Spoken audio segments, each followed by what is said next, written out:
మాట్లాడిన మాటలు వింతగా ఉన్నాయి. ఎందుకంటే ఈ మధ్య నేను ఒక 4 రోజుల క్రితం చాలా క్లారిటీగా చక్కగా చెప్పా. ఏమని?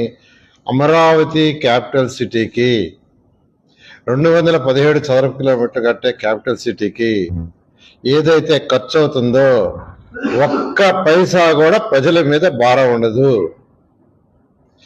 ప్రజలు కట్టే ట్యాక్సుల ద్వారా అమరావతి క్యాపిటల్ సిటీలో ఖర్చు పెట్టమని చాలా నిక్కచ్చిగా చెప్పా.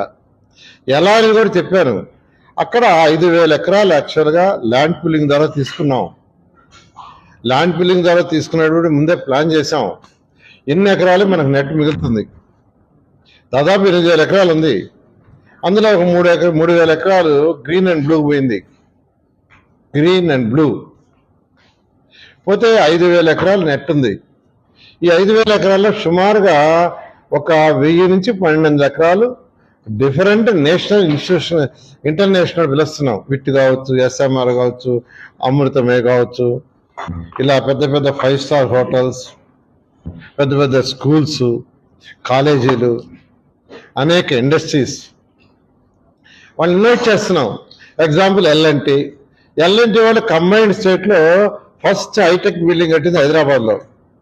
వాళ్ళు వచ్చారు, సార్ కంబైన్డ్ స్టేట్లో హైటెక్ బిల్డింగ్ కట్టాము, ఆ తర్వాత హైదరాబాద్ మొత్తం డెవలప్ అయింది. అదేవిధంగా ఈ ఆంధ్రప్రదేశ్లో కూడా ఒక హైటెక్ బిల్డింగ్ కడతామన్నారు.